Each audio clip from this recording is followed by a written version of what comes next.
Bienvenue dans la chaîne YouTube des Elcatoco Afrique de l'Ouest. Aujourd'hui, nous allons voir l'appareil UFace 800 Plus.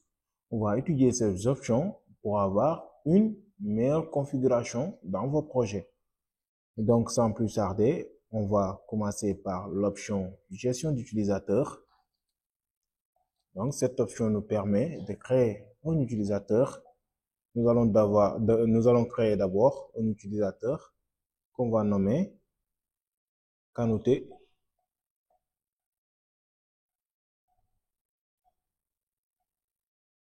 Donc, on va enregistrer l'empreinte digitale pour Kanouté.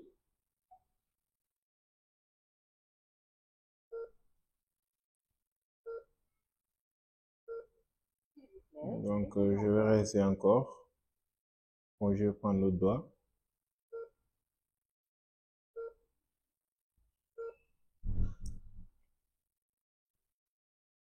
Donc, je vais enregistrer la paume pour Kanouté.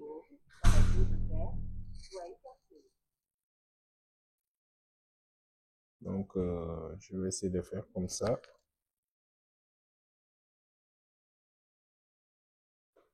Je vais essayer de lire ma paume.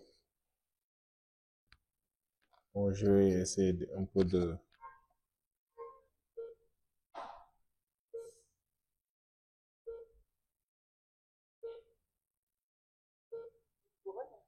Bon, j'ai déjà enregistré la paume. Bon, je vais enregistrer aussi mon visage. Veuillez ajuster votre position. Donc, je vais enregistrer mon visage. Donc, vous voyez que dans les brefs délais, il a enregistré mon visage.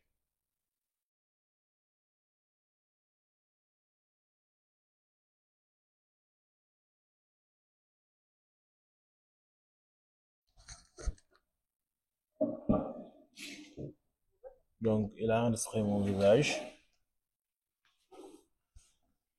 Donc, j'ai déjà fait les enregistrements de mon visage.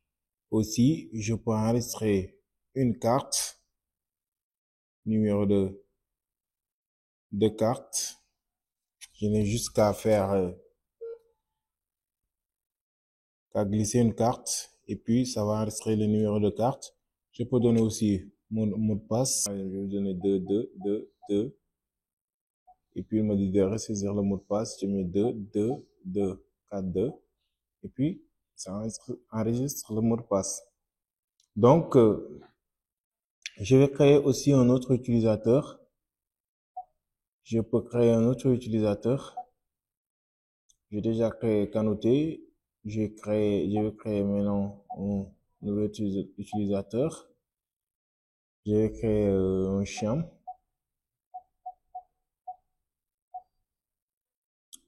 Bon, Cham, je vais lui donner que la carte.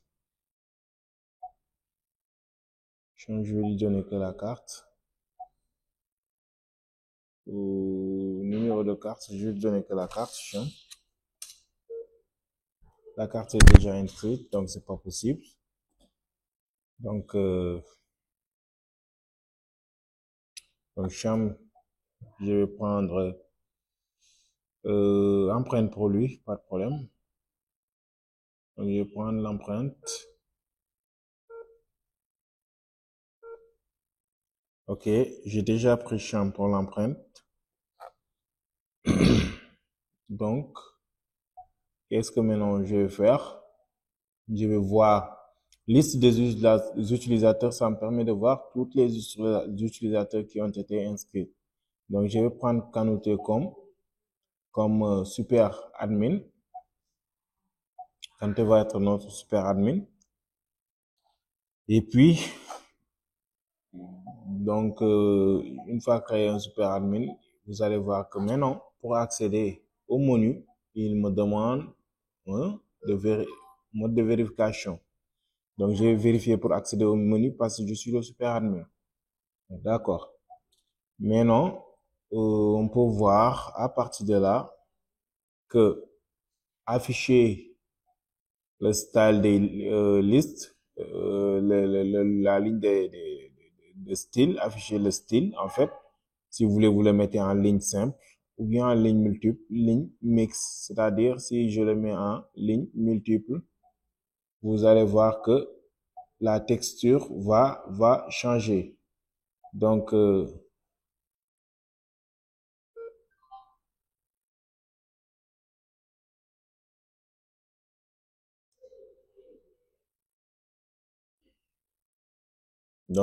si je le mets en autre style ligne simple, vous voyez comment la texture change. Donc, si vous le laissez en ligne multiple, vous voyez. Donc, si je le mets en ligne mixte, vous voyez comment les textures changent. Donc, on l'amène en ligne simple. Donc, ici, profil utilisateur, ça nous permet en fait de créer en fait des rôles d'utilisateur. Par exemple, le rôle de adjoint, par exemple. Je peux créer un rôle adjoint, par exemple. Je suis l'admin, je vais créer un adjoint. Et puis je le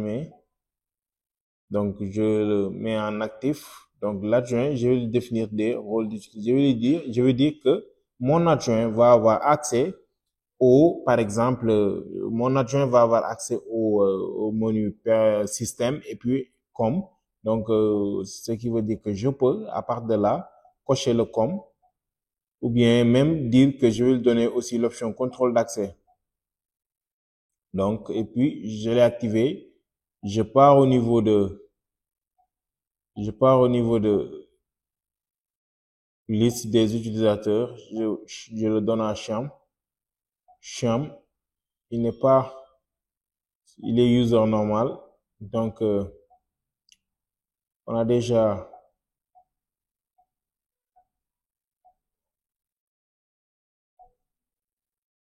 je l'ai mis en on, oui. Donc, il faut toujours l'activer pour pouvoir l'utiliser. Donc, je pars dans chambre, je fais edit, je vois adjoint. Donc, quand chambre va pointer, l'adjoint, je le donne le rôle pour accéder au menu. Donc, quand chambre va accéder au menu, il va se pointer, mais il va avoir, il a des restrictions sur le menu, à savoir, il a la gestion d'utilisateur, réglage de com, système et le contrôle d'accès. Donc,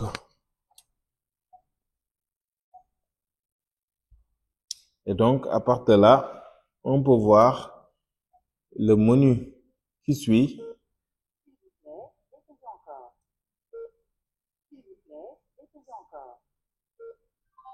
On peut voir le menu qui suit.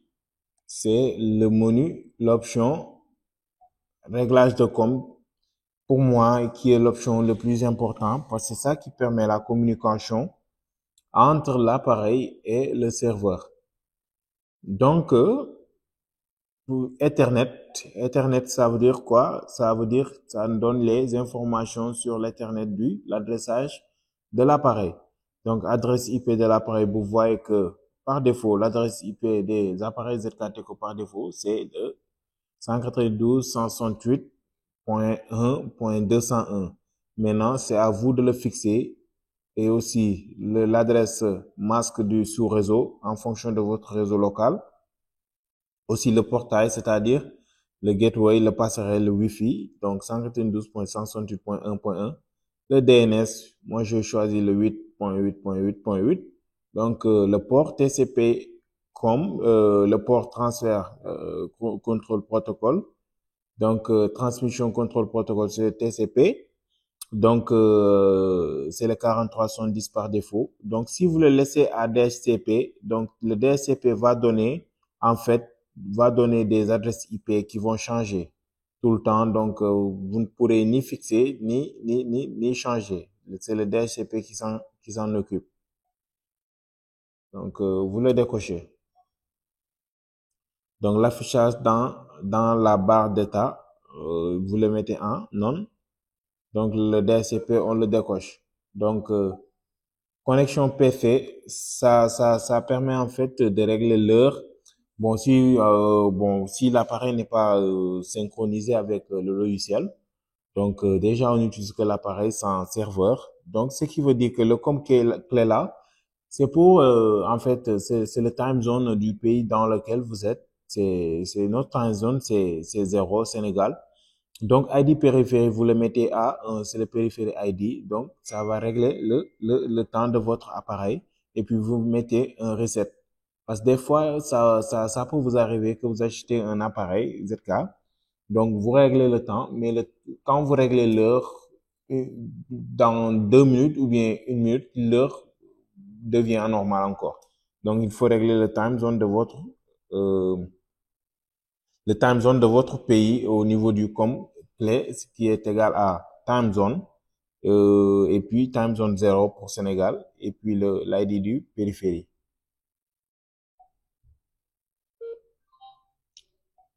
Donc, le cloud server settings, c'est-à-dire la configuration du serveur cloud.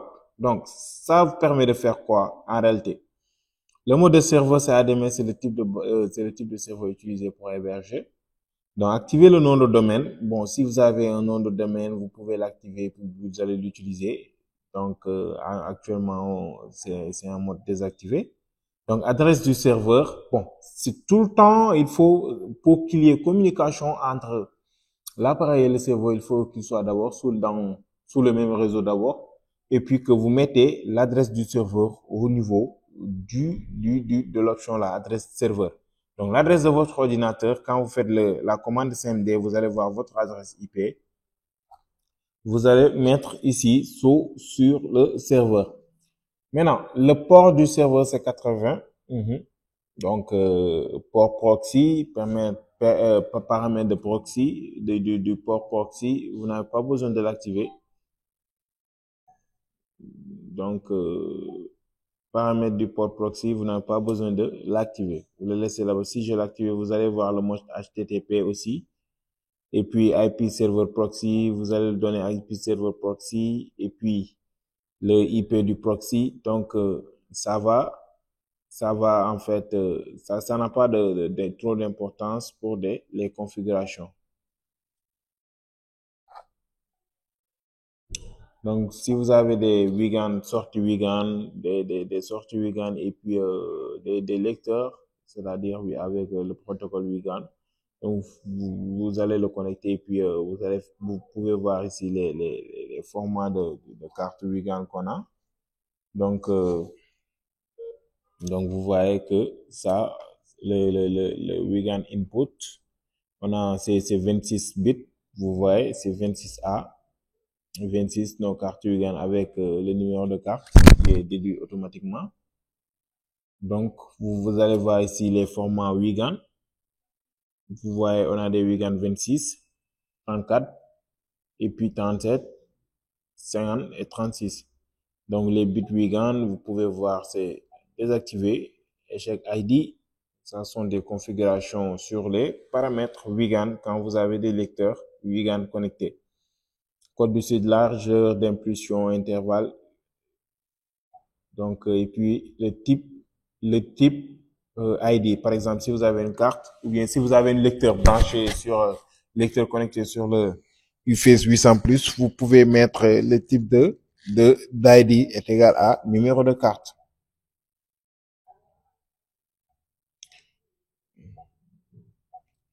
Donc, c'était tout pour le COM, réglage du COM. Maintenant, on va venir au menu, à l'option système.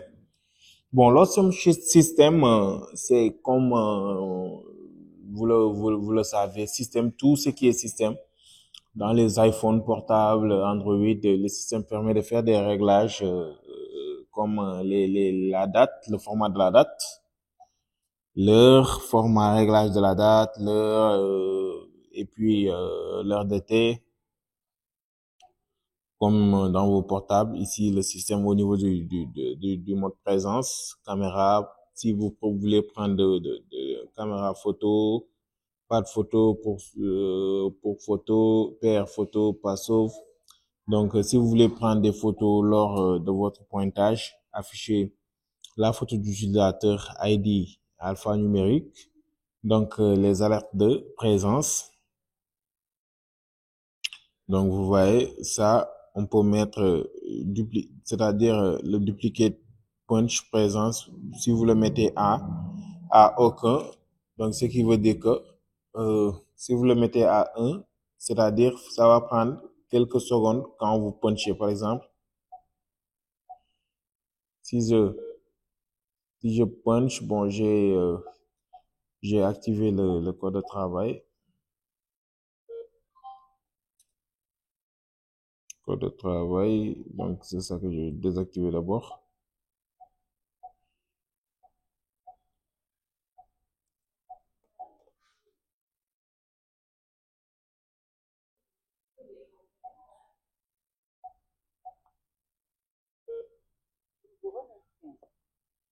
Ensuite, vous voyez, parce que je l'ai mis à 1 seconde, parce que je viens de me pointer.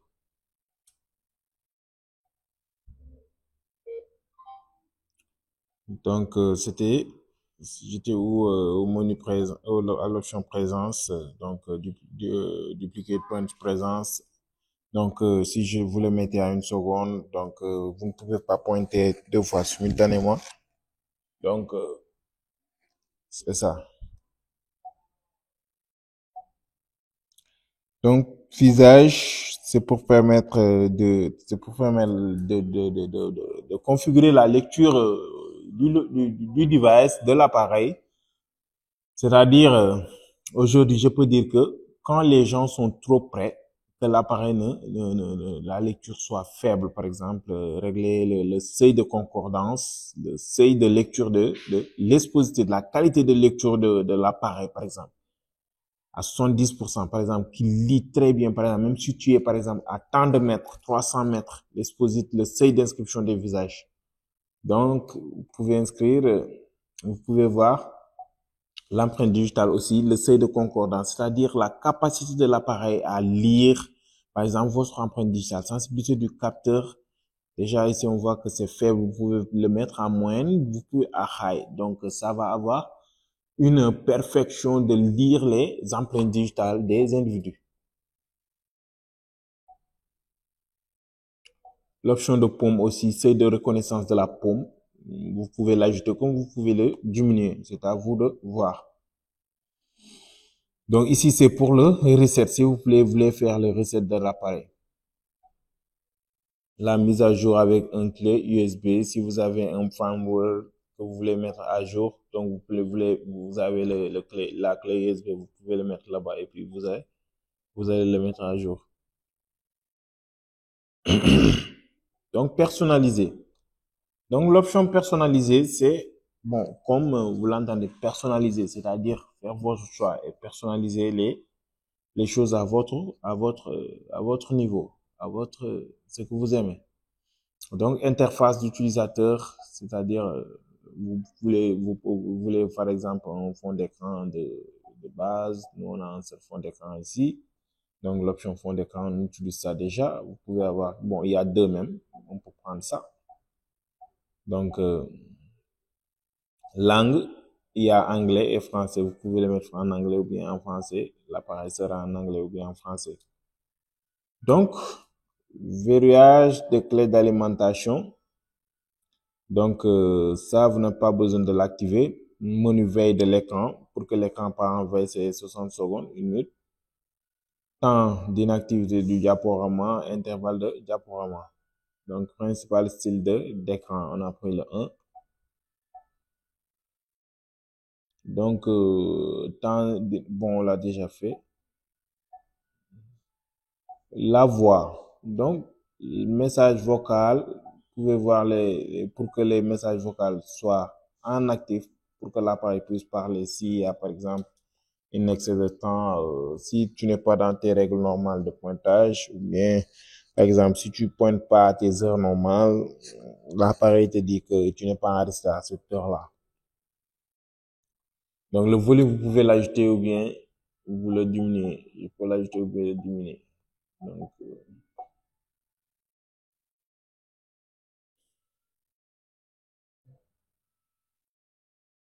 horaire de sonnerie, nouvelle horaire de sonnerie.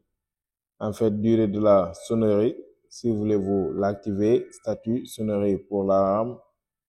Donc, délai de cloche interne. En fait, c'est pour l'alarme, quand l'alarme se déclenche au niveau, quand l'alarme se déclenche en fait sur l'appareil. Donc, vous pouvez donner le délai de statut 2. On peut mettre statut de sonnerie même en actif. Et répétition, si vous voulez que ça se répète. Donc,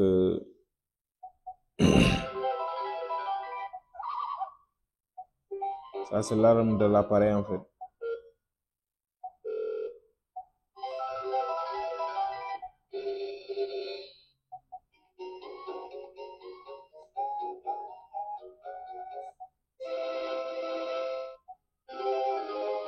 Bon, je suis en train de faire de la gymnastique.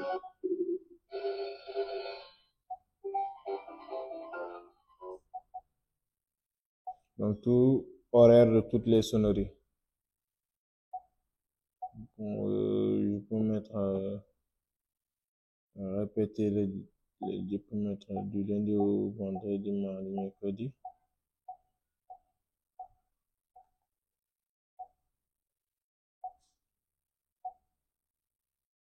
Du lundi au vendredi. Donc, je peux mettre horaire si je veux. Bon, horaire de toutes les sonneries. C'est 15 heures.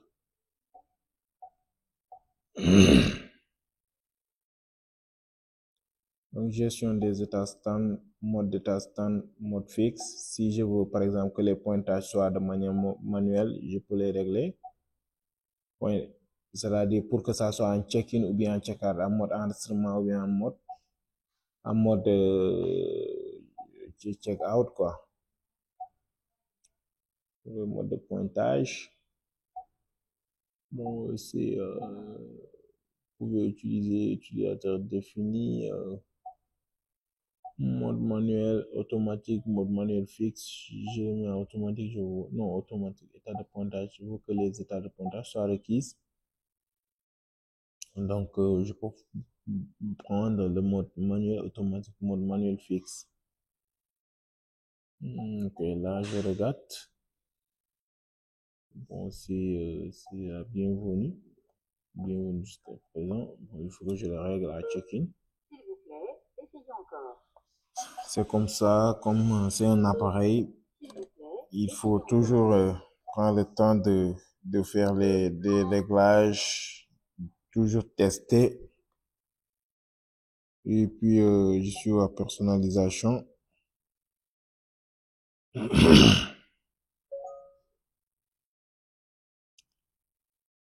Ça dépend de qui.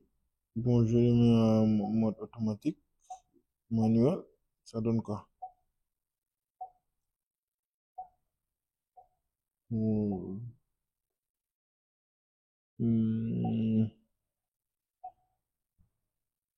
Voilà. Vous le mettez en mode fixe. Et puis, vous le mettez à arrivée. Vous pouvez voir arrivée, départ ou bien évasion, effraction. Donc, on le prend à arrivée. Donc, ça sera en mode arrivée. Donc, vous voyez, ça sera en mode check-in en anglais. Donc, la plupart, vous le mettez à check-in.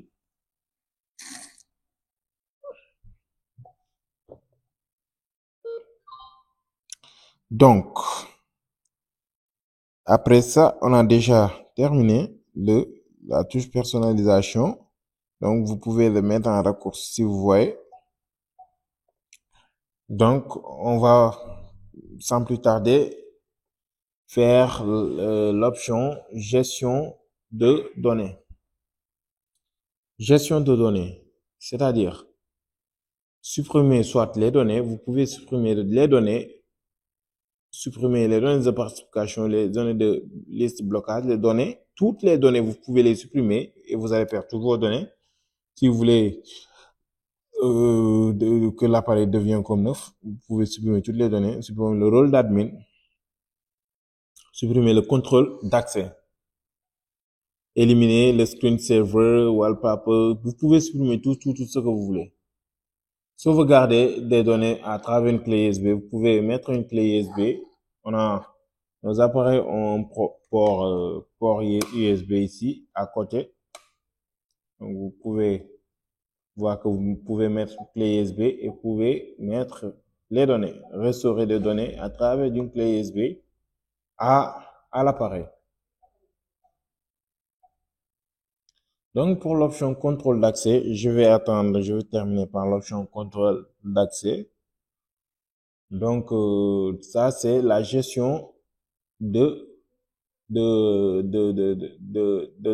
la clé USB. Aussi, vous pouvez télécharger à partir de la clé USB les données de fréquence, les données d'utilisateur, les photos de liste, photos de présence, liste de blocage, code de travail. Ou bien téléverser le fond d'écran, circuit économisateur, les données d'utilisateur à travers de l'appareil à la clé USB. Donc, option de téléchargement aussi, vous pouvez crypter les options de téléchargement. Tout le monde sait que c'est cela, la cryptographie. Donc, vous pouvez aussi supprimer les données à tendance.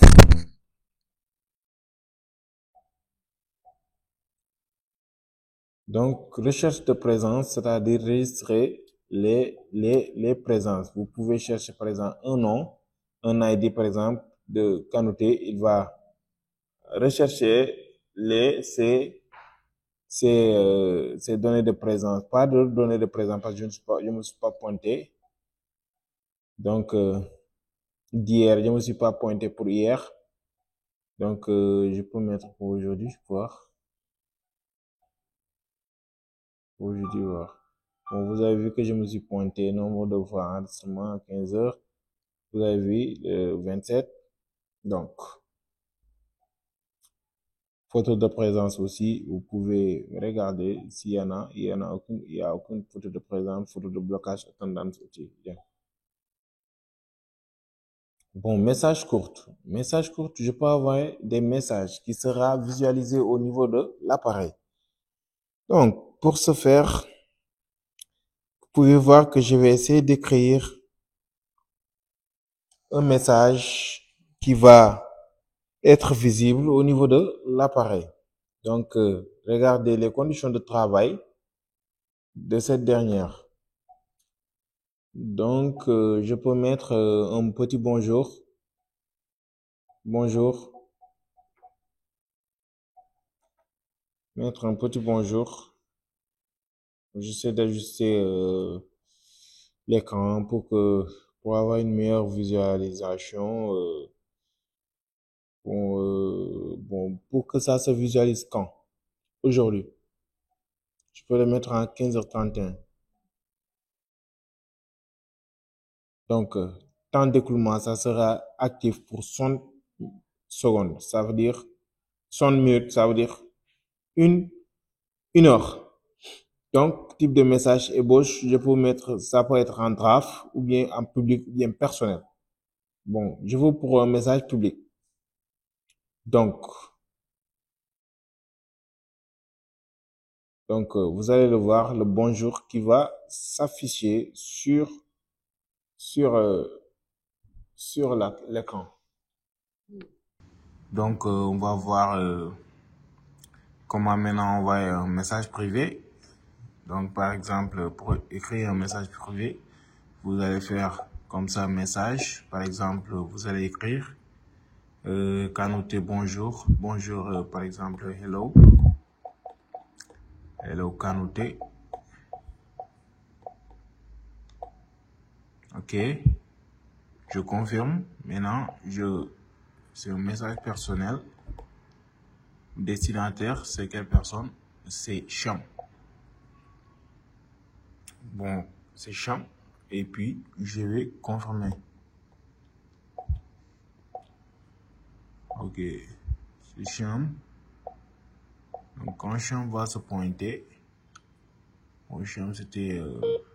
Nous vous remercions. Voilà, vous avez vu le message affiché disant que bonjour, hello, Kanouté. Donc, ça sont des messages personnels. Donc, vous pouvez avoir aussi, vous pouvez avoir On a vu les messages personnels, messages d'ébauche, c'est-à-dire quel genre de... Les messages, les drafts, quoi, c'est-à-dire les messages qui sont les brouillons, en fait. Donc, option retard d'exposition de messages. Par défaut, c'est 60 secondes, n'est-ce pas? Donc, après ça, on peut passer à l'option suivante qui est l'option code de travail. Donc, code de travail n'est rien d'autre que d'activer le code de travail. Par exemple, moi, je suis ingénieur. Je fais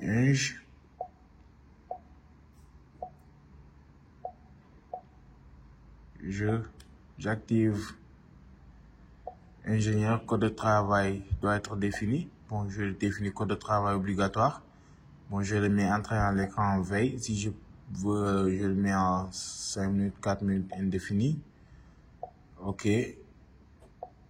Donc, j'ai fait comme j'ai créé un code de travail ingénieur. Donc, quand je vais me pointer, par exemple, quand il va se pointer, il va me demander mon code de travail. Et puis, je vais mettre ingénieur. Nous vous remercions. N'est-ce pas?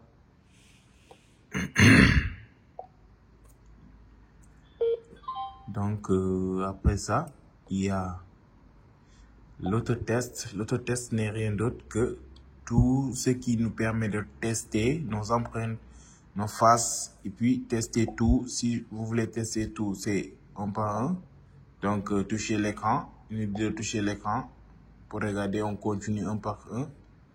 Donc, tester la voix, toucher l'écran pour continuer. C'est un par un. Un par un, tester la voix, les différentes voix qui sont au niveau. S'il vous plaît, Juste toucher l'écran et continuer. Donc, vous pouvez aussi tester le visage. Donc, vous allez voir que mon visage est en train d'être testé. Vous voyez. OK. Donc, je peux aussi tester le clavier. Bon, ça, on n'a pas de clavier pour ça, mais pour les appareils MB416, donc on peut tester le clavier à partir de toucher écran pour sortir. Bon, ça, on n'a pas de clavier en fait, on peut pas le tester en fait, on peut pas le tester.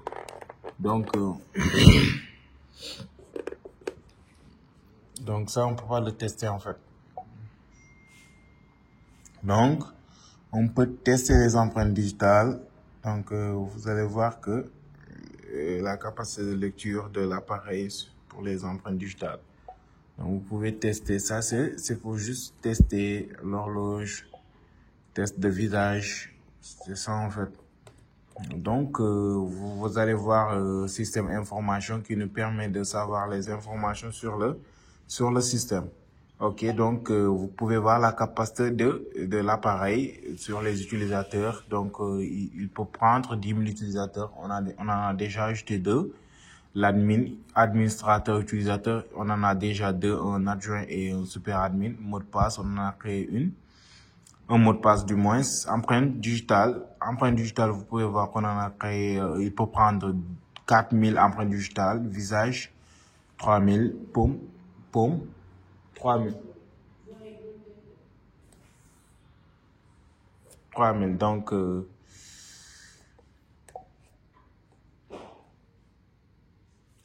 Donc vous pouvez voir ici l'information, nom du dispositif, information.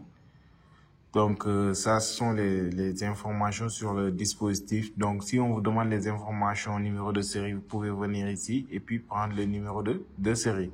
Donc vous voyez l'algorithme d'empreinte digitale utilisé, l'algorithme de visage et puis version algorithme paume.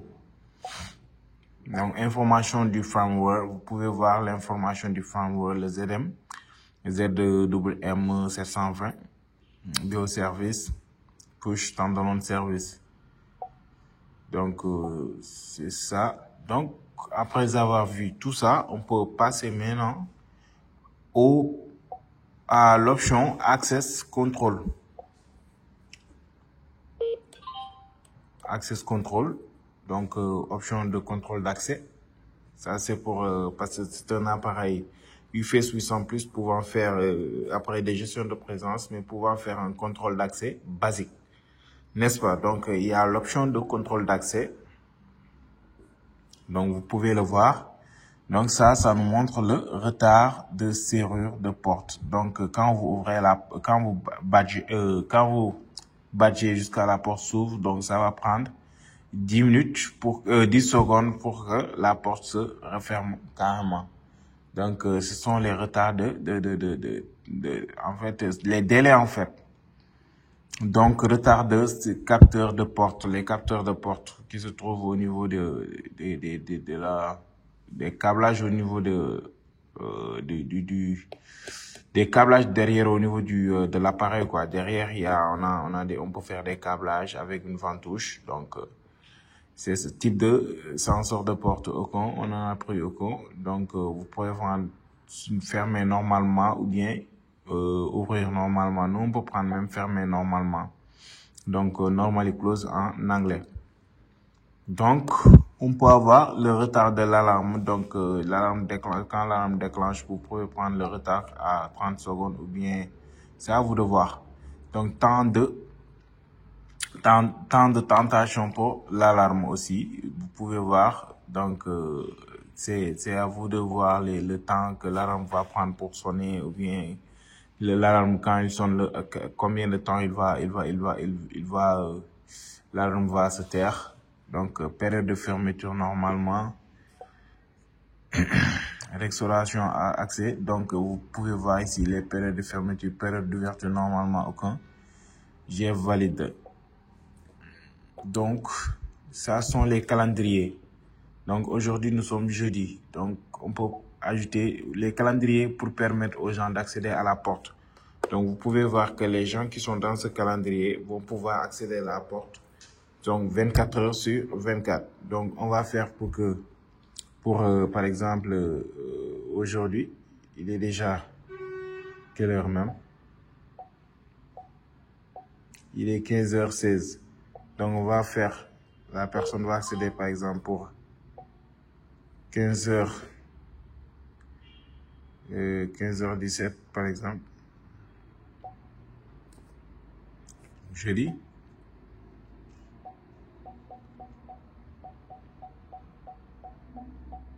Donc, 15h17.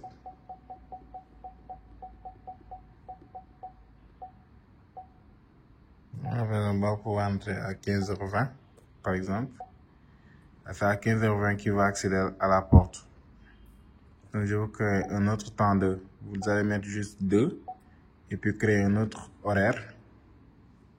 Donc, je vais prendre la personne va accéder à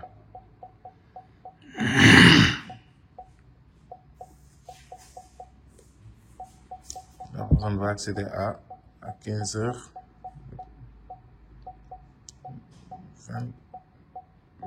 25 par exemple. Donc, j'ai déjà eu mes deux calendriers, vous voyez. Donc, si je fais comme ça, vous pouvez voir que si je mettais 1, donc je vais voir le calendrier numéro 1 que j'ai créé. Donc, ça, ce sont les vacances. Vacances, c'est juste pour ajouter, pour limiter les gens. S'il y a des vacances, vous pouvez ajouter une fête, disant que ce moment de fête-là, les gens ne vont pas pouvoir accéder à la porte. Si vous mettez comme ça, vous pouvez voir date de début et date de fin des vacances pour que les gens n'accèdent pas sur toutes les fêtes. Et puis, vous pouvez voir toutes les fêtes que vous avez créées. Donc, ça sont les groupes d'accès. Donc, groupe d'accès, vous avez déjà un groupe d'accès par défaut. Donc, vous pouvez en créer encore un autre. Vous pouvez créer encore un autre groupe d'accès et vous allez donner le time period numéro 2 que vous avez créé. N'est-ce pas? Maintenant, si je pars au niveau des utilisateurs et que je fais comme ça, par exemple, canouter, si j'éditais par exemple canouter, donc on peut regarder Access Control. Donc, access control, on le donne le groupe d'accès, par exemple, Canouté, on peut le donner le groupe d'accès numéro 1. Mode de vérification appliqué, non contraire, appliqué, mode de vérification appliqué, on peut le donner appliquer le mode de groupe. Donc, nos contraintes d'empreinte digitale appliquées, le time période. Donc, il est dans le groupe d'accès 1, time période numéro 1. Donc, pas de problème pour Canouté. On peut le laisser là-bas. Donc, on va venir à Cham. Cham, on va changer le groupe d'accès pour Cham. Donc, Cham, on peut changer le groupe d'accès. On va le donner le groupe d'accès numéro 2. Donc, vous voyez. Donc, maintenant, et puis time période numéro 2. Donc, vous voyez, Cham, par exemple, si je badgeais, par exemple, pour moi, Canouté. S'il vous plaît, essayez encore. Parce que je ne pourrais pas accéder jusqu'à 20. J'ai dit de 20 à 23h59, je pourrais accéder. Mais en ce moment, parce que comme je l'ai configuré à 20 pour le temps période, donc maintenant, vous voyez qu'il a accepté à partir de 20. N'est-ce pas? C'est Canouté. Donc pour Cham ne pourra pas accéder parce qu'il n'est pas dans, je l'ai pas configuré. Période de temps inadmissible. Vous voyez, période de temps. Période de temps inadmissible. Vous voyez, parce que Cham, il n'est pas encore, je l'ai pas enregistré sur la période de temps de Canouté que j'ai créé. Par exemple, j'ai créé deux périodes de temps 1 et période de temps 2, si vous le voyez ici. S'il vous plaît, essayez encore. S'il vous plaît, essayez encore. S'il vous plaît, essayez encore. Donc, vous voyez. Donc, j'ai créé deux périodes de temps. Ici, calendrier, j'ai créé un 15h20 et l'autre là, c'est le numéro 2. Je l'ai créé pour 15h25. Donc, si vous voyez bien, donc, Cham, et je l'ai affecté à Cham qu'il pourra accéder. Cham, je l'ai affecté qu'il pourra accéder à 15h25. Il est dans le groupe numéro 2 et pourra accéder à la time période numéro 2. N'est-ce pas? Donc,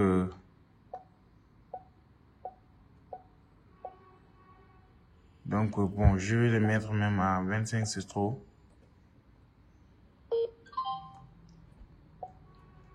Si vous voulez, si vous voyez, on a déjà fait. Bon, avant de faire la combined verification, la vérification combinée, on peut faire d'abord l'option de coercion, les alarmes répondants. Donc, l'alarme répond 1, vous pouvez l'activer comme vous pouvez le désactiver. Les settings là de base, vous pouvez les désactiver quand vous n'aurez pas besoin. Mais de base, c'est un appareil de gestion de présence. Vous pouvez l'utiliser comme aussi en faisant le contrôle d'accès du moins. Donc, retard d'alarme, on peut prendre sur 10 secondes. Maintenant, après ça, je vais faire dans une autre vidéo ultérieure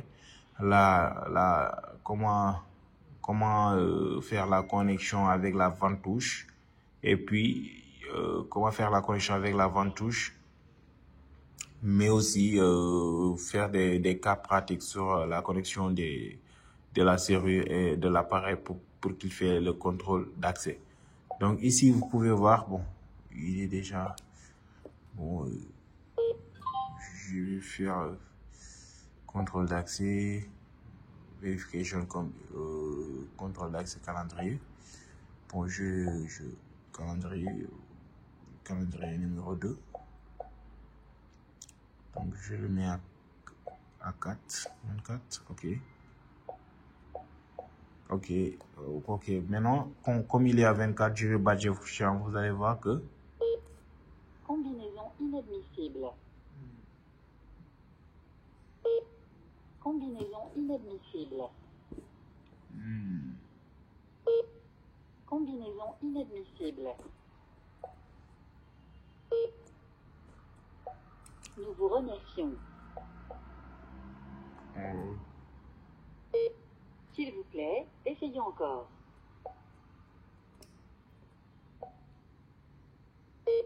S'il vous plaît, essayez encore.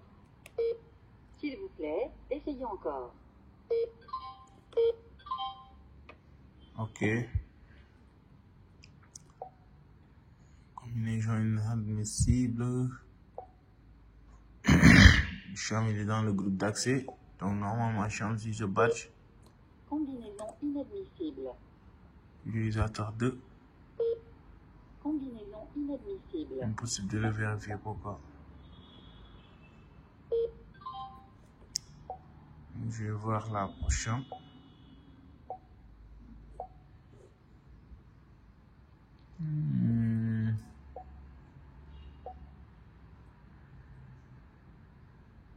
Dans le groupe d'accès numéro 2.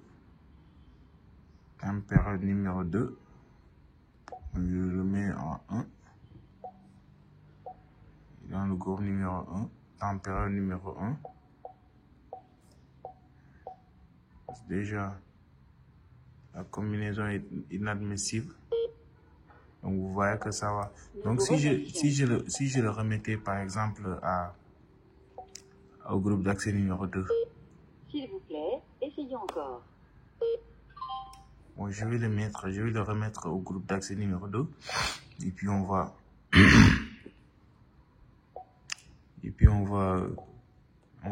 groupe d'accès numéro 2.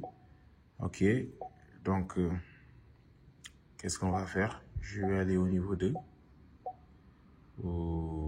Ok, contrôle d'accès. Et puis, combiner. Ok, je vais combiner. Ici, je le mets à 2. Ok.